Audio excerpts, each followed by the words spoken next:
Location CM చేస్తే తప్పేంటి. Even అందుకు సైకలాజికల్గా జనసేన వాళ్ళు ప్రిపేర్ అవ్వాలి, పవన్ కళ్యాణ్ కూడా ప్రిపేర్ అవ్వాలి. వాళ్ళ పార్టీ బాగు కోసం వాళ్ళు ఏదో నిర్ణయం తీసుకుంటారు. ఇప్పటిదాకా పవన్ కళ్యాణ్ లోకేష్ని సీఎంగా యాక్సెప్ట్ చేస్తాడా లేదా, డిప్యూటీ సీఎంగా యాక్సెప్ట్ చేస్తాడా లేదా, ఈ రెండు సందేహాల్లో నువ్వు యాక్సెప్ట్ తీరాల్సిందే, యాక్సెప్ట్ చేసి తీరాల్సిందే అనే ఒత్తిడి తెలుగుదేశం నుండి కనబడుతోంది. Deputy CM issue, CM issue కూడా అంతే కదా.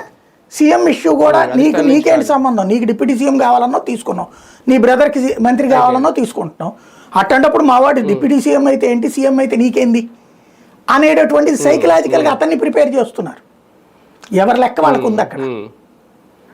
కానీ పవన్ ఈ ఒక్క విషయంలో ఆయన సైలెంట్గా ఉంటున్నారా? అంటే ఆయన బయటకు వచ్చి ఏమన్నా మాట్లాడాల్సిన అవసరం ఉందా? ఇలాగేదో వాట్సాప్లో మెసేజ్లో దానికే పరిమితం అయితే పవన్ మౌనం వెనక కూడా ఏదైనా ఒక అంగీకారం లేదంటే ఒక వ్యూహం ఉందనే మెసేజ్. ఒక బాధ్యతగా ఉండేటట్టయితే ఇదివరకు దాన్ని ఏమంటారు, శ్రీరంగ నీతులు చెప్పారు వీళ్ళందరూ, ప్రతిదానికి మేము జవాబుదారీతనంగా వ్యవహరిస్తామని.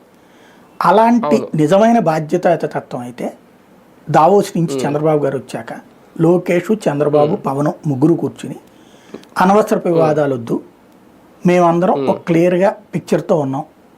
సహజంగా జగన్ తిట్టచ్చు కదా, వాళ్లే ఇదంతా రెచ్చగొడుతున్నారు, రాష్ట్రాన్ని చెడగొడుతున్నారు, రాష్ట్రాన్ని బాగు చేయకుండా